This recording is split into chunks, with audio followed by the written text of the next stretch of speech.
Filthy slider. I think Madden trusts him, Yeah.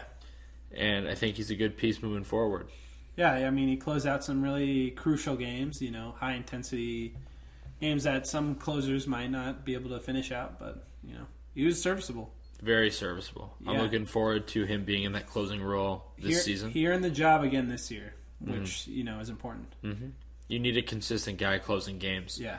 And he's been good, especially in Wrigley Field, which is a tough place to pitch. Yeah, definitely. As we both know. Yeah. Woody, Travis Wood, I love this guy. Yes. As a bullpen guy? He's great. Yeah. For those bullpen days, he's great coming in with Clayton Richard and some of those guys. Yeah. He's been very serviceable. He's been a good Cub. Been a very good Cub. And I Absolutely. like the nitty-gritty about him. He's a gamer. I love gamers. I love guys who just step up and perform no matter what their role is. I think he really found his spot in the bullpen. Mm-hmm. I think he really works well, in that 6th inning, 7th inning, Last year you had him as a starter some games, but, he's better in that bullpen role, as you said. You're always kind of iffy about him as a starter. But he can start. He can start. I mean, it's not like it's out of the realm of possibilities, but definitely more suited towards his role that he's in now. Mm-hmm. So. And then we have Mr. Pedro Strop, Mr. Fist Pump, hats to the left himself. Family looking down on him, or his ancestors looking down on him. Was that Al Michaels? That was Bob Costas? Bob Costas, yeah. Bob Costas, you're a meatball. And he apologized. That was later, lame. But it was still like, what? Like, it was so lame. It was lame. Hats to the left, everybody. All about it. St. Louis fans hate it. I love it. But I like it a lot, too. It's like one of those, break from traditional baseball and, the rules of the game. And be yourself. Yeah. Follow your dreams. We say that all the time in this podcast, but follow your dreams. Be yourself. He has the best, celebrations of anyone. The chest pump, the fist bump. When he throws he throws his arm out when he wins a game, those are if that hit you, that would knock you out. Yeah, I'd be dead. He's fun to watch. Got a filthy slider. Yeah, he's got some good stuff. I mean, he was good last year. He had times where he was not as good, but definitely a guy that I'm happy to have back. Absolutely. Him and Rondon are your two guys, 8th and 9th inning. Yeah. Definitely moving forward. Trevor Cahill re-signed. A guy I really like. For cheap. Yeah. Less money to come back to the Cubs. A guy that the Cubs took a chance on last year and performed very well. Absolutely. And I'm happy that he's back. Get a little bit more time with the genie himself, Chris Bosio. Yes. I think Bosio really did a lot for him. Bosio does a ton. Yeah. I think specifically Trevor Cahill, a guy I also watched in Arizona a little bit and, other places, really kind of found what he had back when he was in Oakland. When he was a starter in Oakland, he kind of found that filthy stuff he used to have. So It was good to see. I was really happy that he turned out to be a really nice pickup. Yeah, and I love how all these bullpen guys are so settled into their roles. Yeah. It seems for me that all those guys are comfortable with their roles. No one's trying to I'm getting that starting pitcher spot. They're all about the team. Yeah. Adam Warren could be that guy, but I doubt it. Cahill could be that guy too, honestly. Wood could be that guy. I mean, there's a lot of guys. Clayton Richard, those guys. There's a ton of guys you could fill in there. Justin Grimm, a guy that's been on the Cubs for a couple of years now, has performed. I remember, I think it was that Giant series, that sweep, that he had a big couple games there. And he has filthy stuff. Very filthy. And I like him a lot moving forward. He'll be a good setup guy when Strop is overused or Rondon is tired. At times last year, he was one of the better relievers. At times. Mm-hmm. But, I mean, overall, had a pretty good year. Mm-hmm. I agree. I just love Justin Grimm. Yeah. Just controls his stuff. Yeah, younger guy. Controls his stuff. He's been great for us so far. I'm glad that he's around. And then Clayton Richard, another big surprise. Love Clayton Richards. Yeah. Richard has been good for the Cubs. Another stretch guy. Yeah. I wasn't really sure about him when the Cubs picked him up, but just Yeah, I was kind of like when I heard he was starting, one of those off days or whatever.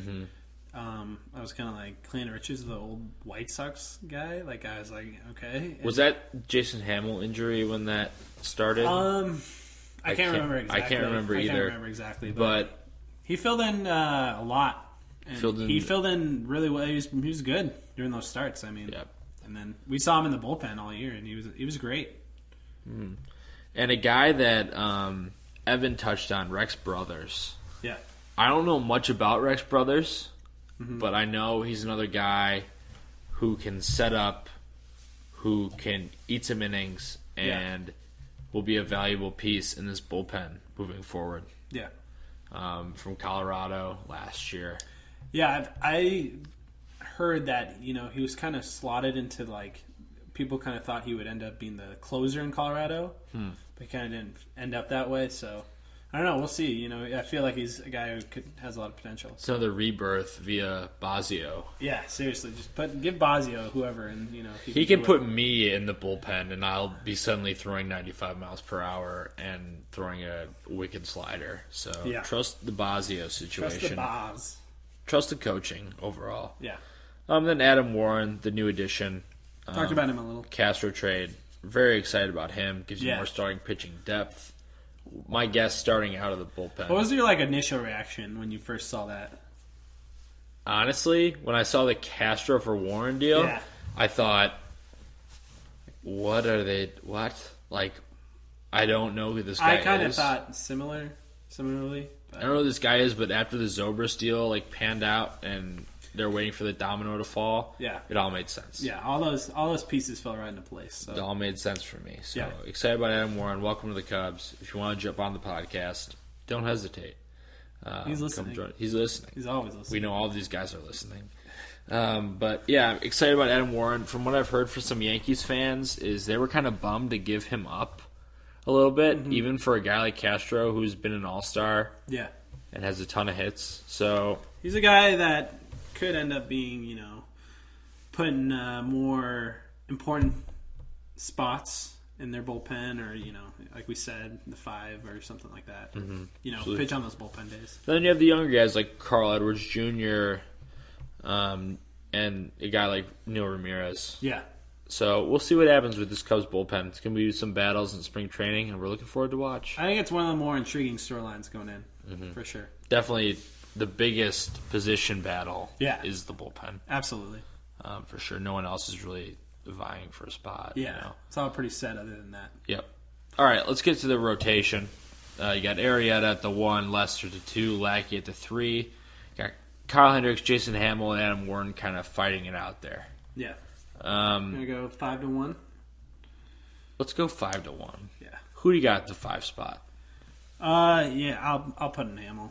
I will too. Only because you know how good he was at the beginning of last season. Yes. And we all let us down, which is pretty normal for him. Yeah, statistically looking at his numbers, second half of the season, they've dropped. We'll see how they kind of manage him this year.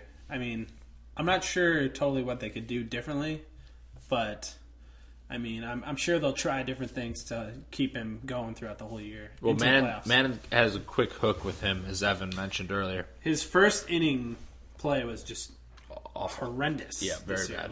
He was just terrible in the first inning. Get through the first, Jason. Same with the number 4 guy too. Hendricks, yeah. I've told you this before. What? My fondness with Kyle Hendricks. Mm-hmm.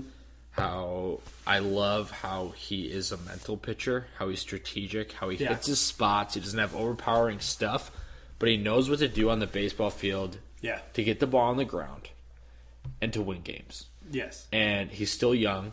Last year was his first full season pitching for the Cubs. And all things considered, I think he's going to be in that 4 spot. I think he's going to do pretty well. I think he earned it last year. He did. I mean, he came out near the end of the year and was, really solid, consistent, and, did all the things that they asked him to do. So, I mean, I don't see any reason why he won't have another really solid year, especially in that 4 spot. Yeah, I'm looking. He's like the perfect number 4 guy. for you unless he completely bombs. And I bet the Cubs will get another starter by the trade deadline. By the trade deadline, yeah. So we'll see. This team is deep. Very deep. Can't say it enough. Some people say this is the best starting rotation in baseball. Which I think if you look at last year's numbers, you kind of have to say that because they had two of the better pitchers in the whole league last year. Yeah, absolutely. John Lackey, we touched on him a bit with the new arrivals. Will be a solid number 3 guy. Best numbers last year. He's a gamer. He's buddies with Lester and some of these other guys. Yeah, won 2 titles. Yeah, he's a good clubhouse guy.